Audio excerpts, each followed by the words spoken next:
pero la ejecución, digamos, la entrada en vigor queda en suspenso. Pide negociar, pide diálogo. ¿Qué está buscando? ¿Cuál es su estrategia?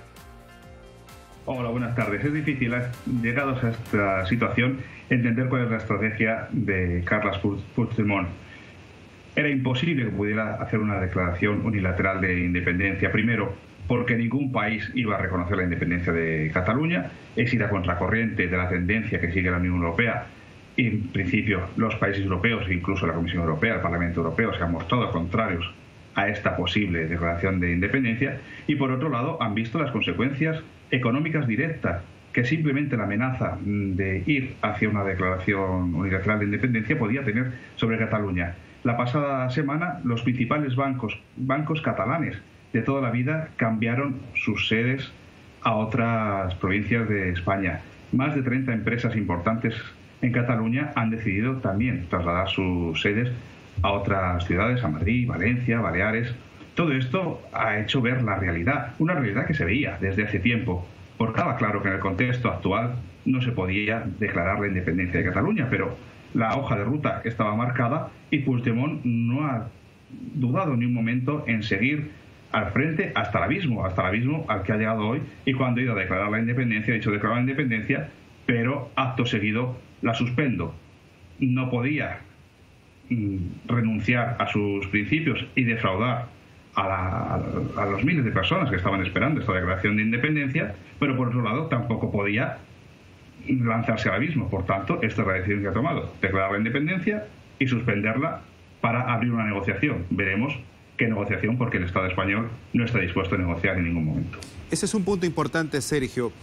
¿Con quién va a negociar o quiénes van a negociar y qué cosa está en negociación? Sí, la autoridad del gobierno español ha declarado ilegal este referéndum que provocó la declaración de independencia. ¿Qué está en negociación? Realmente no hay nada en negociación. Está en negociación la independencia de Cataluña, que el Estado español, quien en este momento tiene la soberanía sobre el territorio catalán, no está dispuesto a negociar, y tampoco encuentra el apoyo de otras instituciones internacionales, porque si al menos tuvieran el respaldo de alguna institución internacional que dijera abrid una negociación y nosotros mediamos, se podría llegar a pensar que en un futuro pueda haber una negociación. Pero el gobierno español es tajante, la Unión Europea es tajante, y la única puerta que le queda abierta a Puigdemont es decir, suspendo y abro una negociación. Lo que está claro es que Puigdemont ha jugado con los sentimientos de miles de catalanes que veían en la figura de este presidente la esperanza que ellos tenían desde hace tiempo de avanzar hacia la independencia. Ha jugado con el sentimiento de todas estas personas que al final han visto, como sucedió hace algunos años con el Plan Ibarretxe, no sé si se recuerdan, una situación no tan drástica ni con tanto movimiento social como he visto en Cataluña, pero también el País Vasco inició una hoja de ruta hacia la independencia, y cuando vieron que no era posible en el contexto internacional en el que se estaba moviendo avanzar hacia la independencia, tuvieron que cerrar. Y en este caso estamos ante una situación muy similar. Probablemente los independentistas vayan a seguir reclamando la independencia, sigan las manifestaciones, pero la realidad es que hoy por hoy no es viable un Estado independiente dentro de la actual Unión Europea. Se dio a la presión la autoridad regional de Cataluña, Carles Puigdemont. ¿Cómo quedan ahora los nacionalistas, quienes tenían en él como la máxima figura que los iba a llevar a lograr el objetivo? Sí, tenía la presión porque ha ido hasta el límite. No ha medido realmente lo que suponía el referéndum y lo que suponía la declaración de independencia. Y cuando ha llegado al último eslabón, al último paso que podía dar, ha tenido que recular, ha tenido que frenar y reconocer la realidad y la imposibilidad de declarar esta independencia. Por tanto, la presión la lleva sufriendo desde hace tiempo.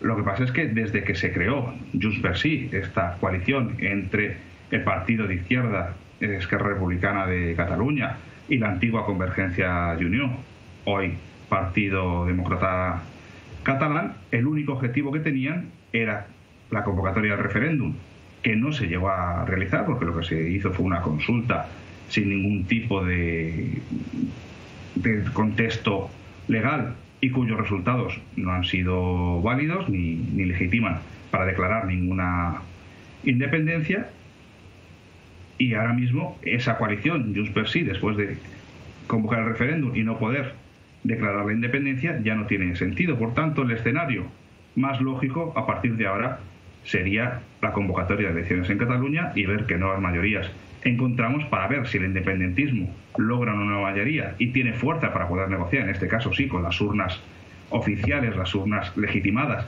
que serían las únicas que les podrían dar más peso para negociar, o si por el contrario vamos a seguir con continuas manifestaciones y reivindicaciones que no van a ir a ninguna parte. Por otro lado, también puede darse un triunfo de los no nacionalistas, porque no estamos hablando de grandes diferencias. Las últimas elecciones fue un 48% de personas que votaron partidos nacionalistas y un 52% que votaron partidos no nacionalistas. Luego la ley electoral dio una mayoría parlamentaria a los nacionalistas, pero podría darse un vuelco después de estos 2 años de tensiones y de sufrimiento general para la sociedad catalana, que ha sufrido una confrontación totalmente innecesaria, y podría haber un vuelco y que fueran los no nacionalistas los que tuvieran mayoría en el Parlamento. Ese aspecto es muy importante, ¿no? Sobre todo en los últimos días, la presencia de los no nacionalistas en las calles pidiendo la unidad por España. Sergio Castaño, muchísimas gracias, muy amable por este contacto. Vale, muchas gracias a vosotros. Sergio Castaño, analista en política internacional desde España.